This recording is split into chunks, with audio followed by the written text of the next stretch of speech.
اللهم صل على رسول الكريم اعوذ باللہ من الشیطان الرجیم بسم اللہ الرحمن الرحیم۔ گزشتہ 2 ہفتوں سے کچھ سوالات پینڈنگ پڑے ہیں، ان کے جواب پہلے اگر کسی صاحب نے لکھا ہے جس کو میں خود صحیح طرح سے سمجھ نہیں سکا۔ یہ سوال اصل میں ہے کیا کہ جناب کی خدمت میں عرض ہے کہ کیا کوئی تحفہ جو مجھے ملا ہو، کیا وہ تحفہ میں اپنی مرضی سے کسی ایسے شخص کی نظر کر سکتا ہوں جس سے میں محبت کرتا ہوں یا عقیدت رکھتا ہوں؟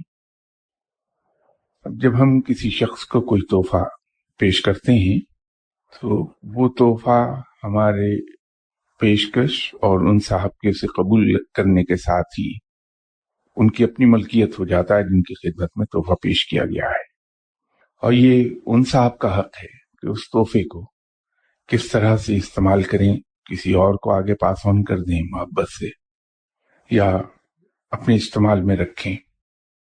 لیکن اس میں ایک احتمال یہ ہوتا ہے کہ جس صاحب نے آپ کو محبت سے تحفہ دیا ہے اس کی دل آزاری تھوڑی سی ہو جائے گی کہ میں نے تو محبت سے ان کو اپنے استعمال کے لیے دیا تھا، انہوں نے آگے پیش کر دیا۔ لیکن اس کے ساتھ ہی ساتھ وہ سنت بھی ہے کہ آپ صلی اللہ علیہ وسلم کی خدمت اقدس میں جو تحفے تحائف اور نذرانے پیش کیے جاتے تھے، آپ صلی اللہ علیہ وسلم کا قاعدہ یہ تھا کہ اٹھنے سے پہلے جھولی جھاڑ کے اٹھتے تھے، خالی ہاتھ اٹھتے تھے، تمام چیزیں دوسروں کو آگے پاس آن کر دیتے تھے۔ تو وہ سنت زیادہ ضروری ہے بنسبت کسی اور چیز کے۔ اگر کسی کو آپ آگے پاس آن کرنا چاہیں تحفہ تو بہت اچھی بات ہے۔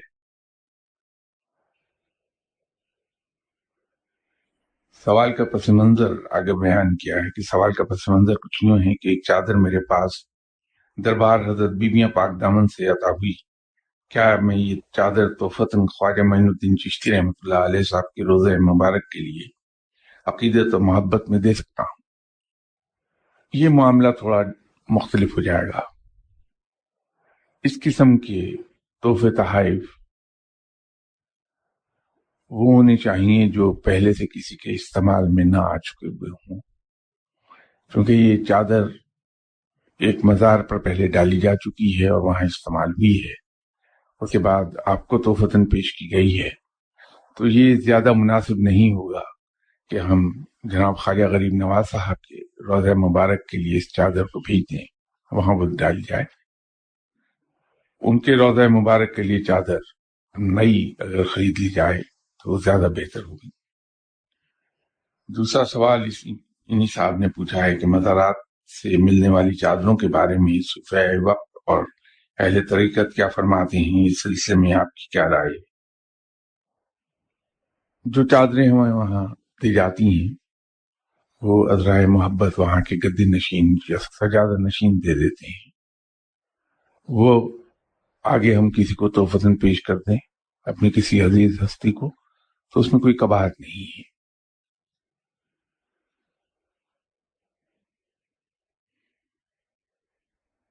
لیلۃ القدر کی شب کو نوافل پڑھنے چاہیے یا کچھ لوگ کہتے ہیں کہ قضا فرائض نمازیں پہلے پڑھ لیں، ان میں سے کس کی زیادہ افادیت ہے؟ جو قضا فرض نمازیں ہیں وہ پہلے ادا کی جانی چاہیے نوافل سے زیادہ۔ تو شب قدر میں اگر ہم اپنی قضا فرض نمازیں ہی ادا کر دیں تو اس کا ثواب بھی کئی گناہوں پہ مل جائے گا۔ ایک اور سوال ہے کہ السلام علیکم شاہ صاحب، گستاخی معاف، بڑے شاہ صاحب کے عرس کے موقع پر بکلیٹ میں ان کی ترکی والے زلزلے کے حوالے سے ڈیوٹی کا واقعہ بیان کیا گیا ہے، یہ ڈیوٹی کس نوعیت کی ہے؟ حالانکہ زلزلہ تو پھر بھی جاپان میں آ گیا تھا۔ ڈیوٹی کو پوری طرح تو میں واضح نہ کر پاؤں شاید، لیکن جو لوگ روحانی ڈیوٹی پر فائز ہوتے ہیں ان کے ذمے یہ نہیں ہے کہ اللہ تعالیٰ ایک کام کرنا چاہے اور وہ پبلک کو اس سے بچاتے رہیں۔ کس کی مجال ہے کہ اللہ تعالیٰ اگر کوئی وارننگ کسی کو دینا چاہتا ہے، کوئی عذاب بھیجتا ہے تو وہ روک پائے؟ ولی اللہ تو کیا پیغمبر بھی نہیں روک پائے گا۔ حضرت نوح علیہ السلام کا قصہ ہمارے سامنے ہے۔ وہ ڈیوٹیاں یہ ہوتی ہیں کہ جو رب تعالیٰ کام کر رہا ہوتا ہے اس کاموں میں کچھ معاملات میں فیسیلیٹیٹ کرنے کے لیے ڈیوٹی لگا دی جاتی ہے.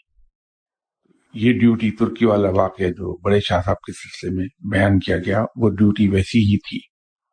ایسا کبھی نہیں ہوتا کہ اللہ تعالیٰ ایک سیلاب بھیجے وارننگ کے طور پر تو کوئی ولی اللہ وہاں بیٹھ کے اس سیلاب کو روک دے. معاذ اللہ، یہ تو اللہ کے کاموں میں رکھنا ڈالنے کی بات ہے. تو کس کی ہمت ہے کہ رب تعالیٰ کے کاموں میں رکھنا ڈالے؟ یہ ایک سوال رہ گیا تھا لاسٹ سنڈے کو. کچھ 70,000 کے برابر دوسرے عالم اور جہان ہیں. کیا ہم جب کہتے ہیں کہ آقائے دو جہاں صلی اللہ علیہ وسلم آپ کے بارے میں، تو دوسرے عالموں اور جہانوں کے لیے کیا آپ رحمت ہیں، جہاں کی مخلوق ہم سے شکل صورت اور جسامت مختلف ہے؟ پہلے تو یہ تعداد تھوڑی سی میں عرض کر دوں کہ یہ 70,000 جہان اور 20,000 عالم ہیں. کچھ پر مخلوق ہے، اور جہاں تک آپ صلی اللہ علیہ وسلم کا تعلق ہے تو آپ پوری کائنات کے لیے رحمت للعالمین ہیں. اسی لیے آپ صلی اللہ علیہ وسلم کے نام کے ساتھ رحمت للعالمین آتا ہے. جتنے عالم ہیں ان تمام عالموں کے لیے باعث رحمت ہیں. آپ صلی اللہ علیہ وسلم صرف انسانوں کے لیے ہی باعث رحمت نہیں ہے، صرف انسانوں کے لیے رحمت نہیں ہے، بلکہ آپ تمام جاندار اور بے جان چیزوں کے لیے بھی اتنے ہی مجسم رحمت ہیں جتنے ہمارے لیے. اور آپ صلی اللہ علیہ وسلم کا تصرف زمین کی گہرائیوں سے لے کے آسمان کی بلندیوں تک ہے، اور آپ صلی اللہ علیہ وسلم کی رحمت جو عطا کردہ ہے اللہ تعالی کی، وہ احاطہ کرتی ہے تمام مخلوق کا، خواہ وہ کسی عالم میں بستی ہے. اور آپ صلی اللہ علیہ وسلم کا پیغام بھی تمام مخلوق کے لیے ہے جو جہاں کہیں بھی بستی ہو.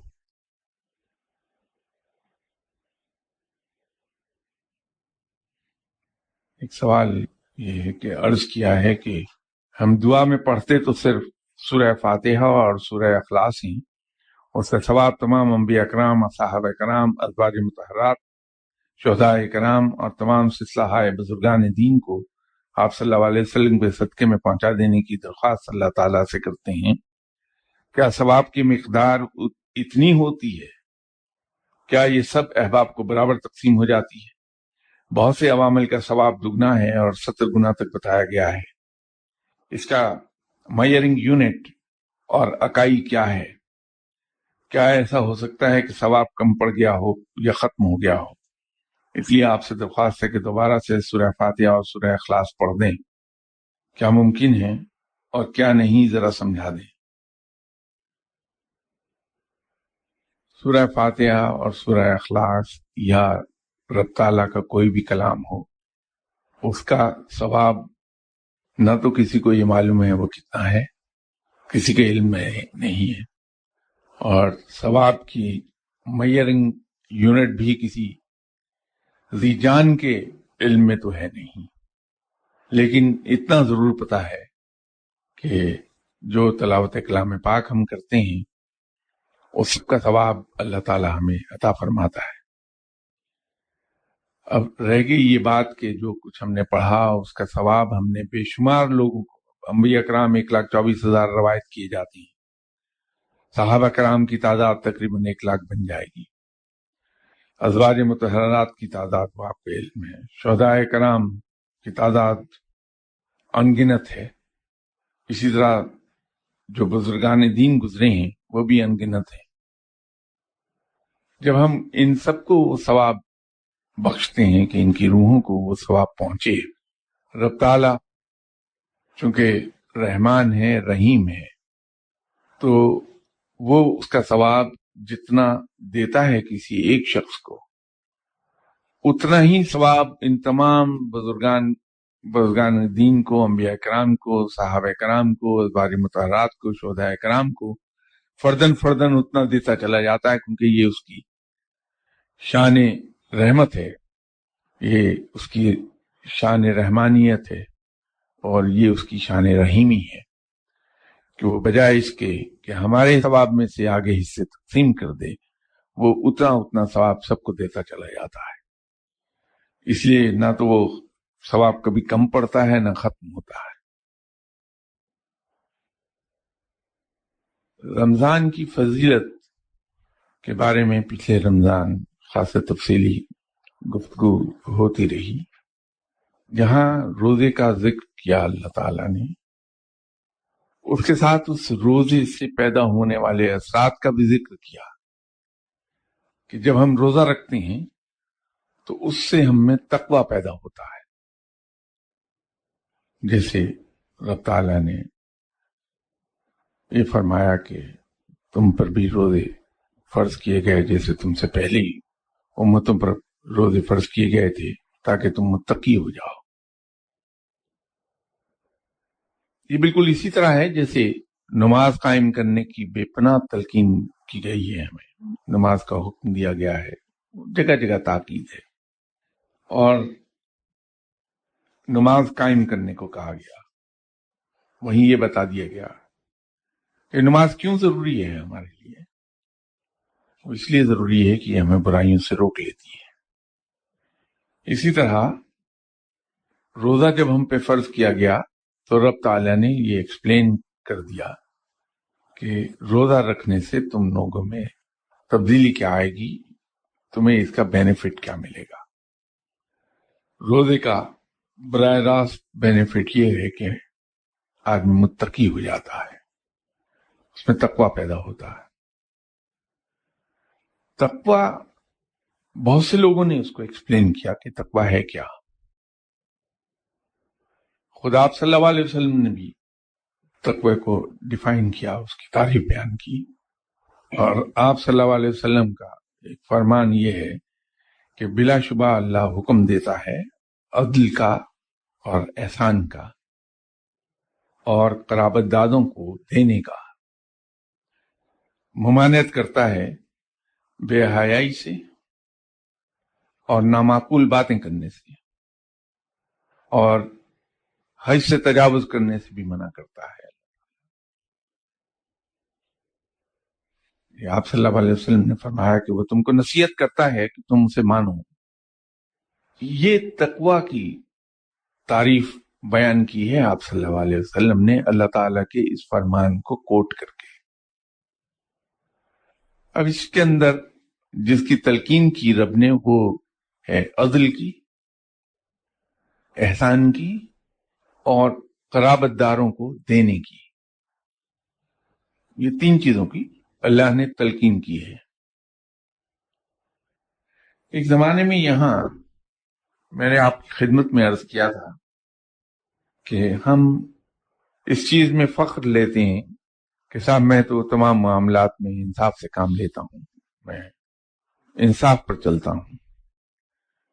اس وقت بھی میں نے عرض کیا تھا اور آج بھی عرض کرتا ہوں کہ یہ مسلمان کے لیے کوئی باعث فخر نہیں ہے، اس میں ہمارے لیے کوئی فخر نہیں کہ ہم عدل سے کام لیتے ہیں، انصاف سے کام لیتے ہیں۔ وہ اس لیے نہیں کہ یہ کوئی اچھی بات نہیں ہے، ایسا نہیں ہے، بلکہ یہ تو منیمم سٹینڈرڈ ہے جو اللہ تعالیٰ نے مسلمان کے لیے سیٹ کیا کہ مسلمان ہمیشہ انصاف سے کام لیتا ہے۔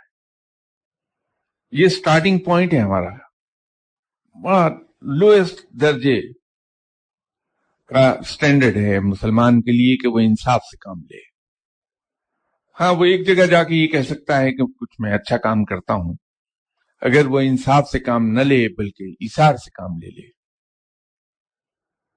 اور اگر اللہ اسے توفیق دے مسلمان کو تو پھر اس معیار پر پہنچے جو مسلمان کا حق ہے، جو مومن کا حق ہے، وہ ہے کہ قربانی سے کام لے، دوسروں کے لیے قربانی کرے، اپنے حقوق کی، اپنی ضروریات کی۔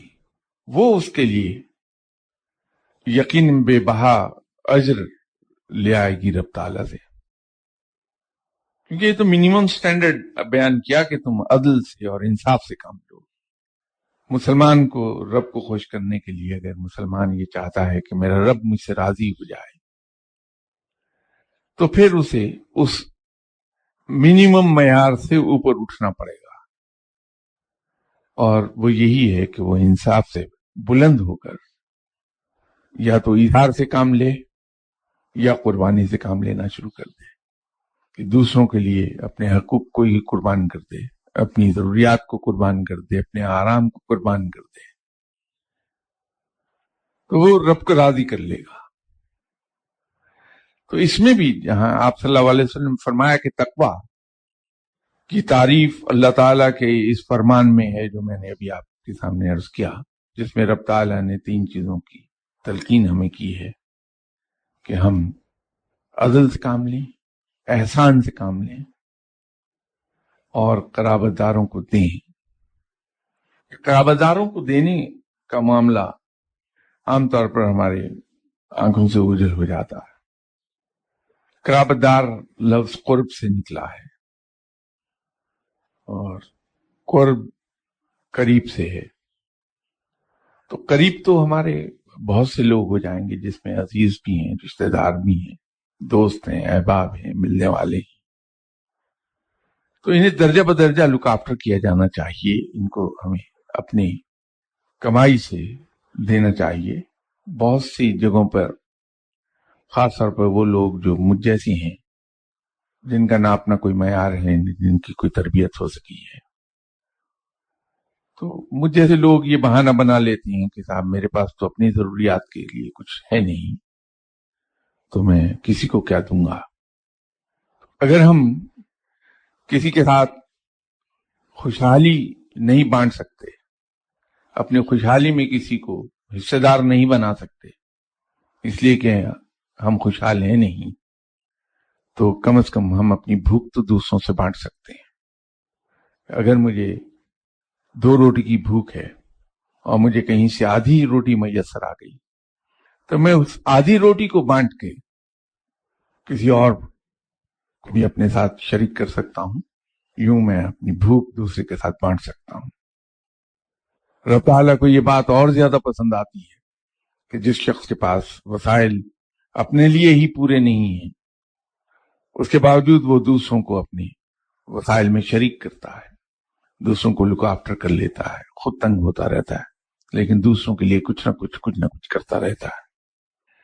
وہ قرابت داروں کو دینے سے مراد یہ ہے. اور اسی طرح 3 چیزوں سے رب تعالیٰ نے روکا ہے: بے حیائی سے، نامعقول باتیں کرنے سے اور حد سے بڑھ جانے سے. ہم میں سے اکثر حوالہ دیتے ہیں قرآن آیت کا کہ اللہ تعالیٰ نے بدلہ لینے کی اجازت دی ہے، لیکن ہم یہ بھول جاتے ہیں کہ اس کے اندر اسی آیت کے اگلے الفاظ بہت سٹریس دے کے اللہ تعالیٰ نے یہ کہا ہے کہ تمہیں بدلہ لینے کی اجازت ہے، لیکن صرف اسی قدر جس قدر تمہارے ساتھ زیادتی کی گئی ہے. اور آخر پر ایک جملہ اور ہے کہ اللہ تعالیٰ معاف کرنے والا ہے اور معاف کرنے والوں کو پسند کرتا ہے. اب یہ فیصلہ ہمیں خود کرنا پڑے گا، یہ فیصلہ ہمارا ہے کہ ہم اس چھوٹ کا فائدہ لیں جو اللہ تعالیٰ نے ہمیں چھوٹ دے دی ہے کہ تم بدلہ لے لو، اور اس کے ساتھ ایک حد مقرر کی کہ صرف اسی قدر جس قدر تمہارے ساتھ زیادتی کی گئی ہے، یا ہم اللہ کی سنت پر عمل کریں کہ اللہ معاف کرنے والا ہے اور ہم بھی کسی کو معاف کر دیں، اور اس کے نتیجے میں کیا واقع ہوگا وہ آیت ہی نے فیصلہ کیا ہے. اللہ معاف کرنے والوں کو پسند کرتا ہے، تو ہم کسی کی زیادتی کو بھلا کے اس کو معاف کر کے اللہ کے پسندیدہ بندوں میں شامل ہو جائیں. یہ خود ہمیں فیصلہ کرنا ہے. تو تقوی کی تعریف آپ صلی اللہ علیہ وسلم کے فرمان کے مطابق اللہ تعالیٰ کے اس فرمان میں ہے جو میں نے آپ کے سامنے عرض کیا. تو روزے سے ہمیں یہ حاصل ہونا چاہیے جو آپ صلی اللہ علیہ وسلم نے تعریف کی ہے. تقوی کی تعریف ایک اور صاحب حضرت ابن عمر نے بھی کی. کہ تقوی کیا ہے؟ تقوی یہ ہے کہ ہم ہر شخص کو اپنے سے بہتر جانیں. یہ حضرت ابن عمر رضی اللہ تعالی عنہ کی بیان کردہ تعریف ہے. اسی طرح جناب حضرت حسن بصری رحمۃ اللہ علیہ صاحب نے فرمایا کہ تقوی کی تعریف یہ ہے کہ ہر وہ شخص جس پر تمہاری نظر پڑے اس کو تم اپنے سے بہتر گردانو. یہ دونوں کی تعریف ایک ہی ہے، صرف الفاظ کا فرق ہے. حضرت ابن عمر رضی اللہ تعالی عنہ کی بھی اور جناب حسن بصری رحمۃ اللہ علیہ صاحب کی بھی دونوں کی تعریف ایک ہی ہے. اسی طرح حضرت عمر رضی اللہ تعالی عنہ نے جناب حضرت کعب احیار سے یہ فرمایا تھا کہ تم تقوی کی تعریف میرے سامنے بیان کرو. تو حضرت کعب احیار نے فرمایا کہ حضرت کبھی آپ ایسی راہ پر چلے ہیں جس پر کانٹے اگے ہوئے ہوں، کانٹے دار جھاڑیاں ہوں؟ تو حضرت عمر رضی اللہ تعالی عنہ نے جواب دیا کہ ہاں میں چلا ہوں. کہ پھر اس راستے پر آپ کا رویہ کیا ہوتا ہے؟ تو حضرت عمر رضی اللہ تعالی عنہ نے فرمایا کہ میں اپنے دامن سمیٹ کے، اپنے کپڑے سمیٹ کے انہیں باندھ لیتا ہوں تاکہ ان کانٹوں میں نہ الجھ جائے. تو فرمایا کہ تقوی یہی ہے کہ دنیا کے راستوں پر اس طرح چلا جائے کہ اس کے چاروں طرف کانٹے ہیں اور ہم اس سے اپنے دامن بچا کر چلیں کہ ان کانٹوں میں الجھ نہ جائے. یہ تقوی ہے. ایک اور بڑی جید ہستی بھی گزرے، وہ حکمرانوں میں بھی رہے، امیر المومنین بھی تھے، اور حضرت عمر رضی اللہ تعالی عنہ کے بعد انہی کا دور سب سے زیادہ اچھا دور گنا جاتا ہے. وہ ہیں حضرت عمر بن عبدالعزیز. نہایت پرہیزگار انسان تھے، بہت متقی انسان. حضرت عمر بن عبدالعزیز نے تقوی کی تعریف اس طرح سے بیان کی تھی کہ تقوی یہ نہیں کہ تم دن کو روزے رکھو اور رات کو نمازیں پڑھو اور ان کے درمیان کوئی گڑبڑ نہ ہونے دو. یہ تقوی نہیں ہے. تقوی یہ ہے کہ جن چیزوں سے اللہ نے منع کیا ہے تم ان چیزوں سے منع ہو جاؤ، اور جن کو کرنے کا حکم دیا ہے تم ان پر عمل کرو. اب یہاں بہت سی آئی بروز ریز ہوں گی کہ نمازیں پڑھنے اور روزہ رکھنے کو کنڈیم کیسے کیا؟ کنڈیم نہیں کیا.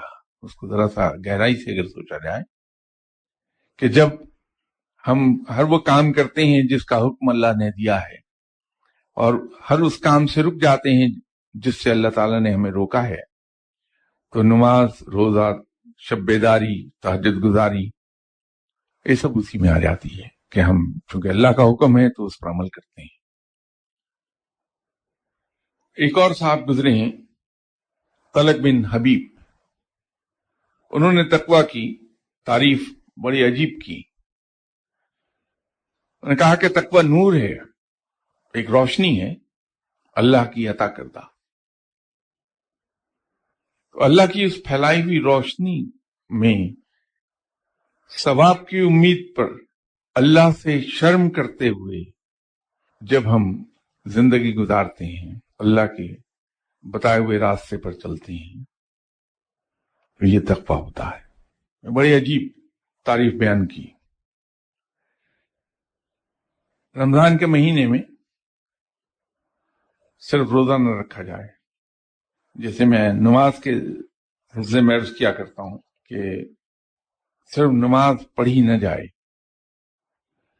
بلکہ اس پر نظر بھی رکھی جائے کہ کیا ہم نماز قائم کر رہے ہیں. نماز پڑھنا ایک بات ہے اور نماز کا قائم کرنا اس سے آگے کی بات ہے.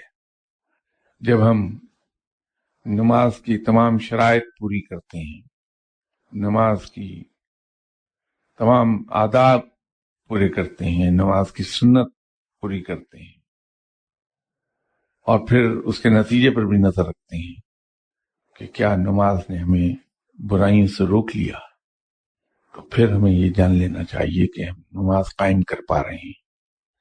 اگر ہماری نماز ہمیں برائیوں سے نہ روکے تو پھر نماز اس بات کا تقاضا ہم سے کر رہی ہے کہ ہم اس کو صحیح طریقے پر قائم کریں کہ ہم برائیوں سے رک جائیں۔ اسی طرح جب ہم روزہ رکھتے ہیں تو روزہ ہم یوں رکھیں کہ اس سے ہم میں تقوی آ جائے، ہم ہر وہ کام کرنے لگیں جس کا اللہ نے ہمیں حکم دیا، اور ہر اس کام سے رک جائیں جس سے اللہ نے ہمیں منع کیا ہے۔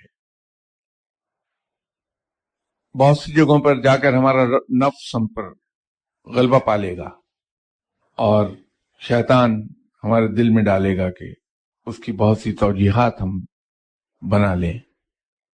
سب سے آسان راستہ اللہ کے قائم کردہ معیار پر چلنے کا، اس پر پورا اترنے کا آسان ترین راستہ یہ ہے کہ ہم آپ صلی اللہ علیہ وسلم کی نقل کرنا شروع کر دیں کہ روزے کی حالت میں آپ صلی اللہ علیہ وسلم کیا عمل فرماتے تھے، کن چیزوں سے دور رہتے تھے، کن چیزوں کو کثرت سے کرتے تھے، بغیر کچھ جانے کہ وہ صحیح ہے یا غلط،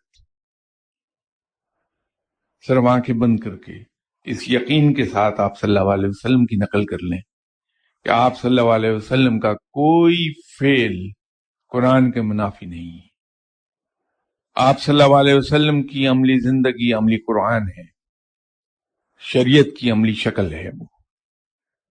تو آنکھیں بند کر کے ہم آپ صلی اللہ علیہ وسلم کی نقل کرتے چلے جائیں۔ میرا ایمان ہے کہ ہماری زندگی 100% قرآن کے مطابق ہو جائے گی اور اللہ راضی ہو جائے گا ہم سے انشاءاللہ تعالی۔ بشرط زندگی اگلی اتوار آپ سے ملاقات ہوتی ہے۔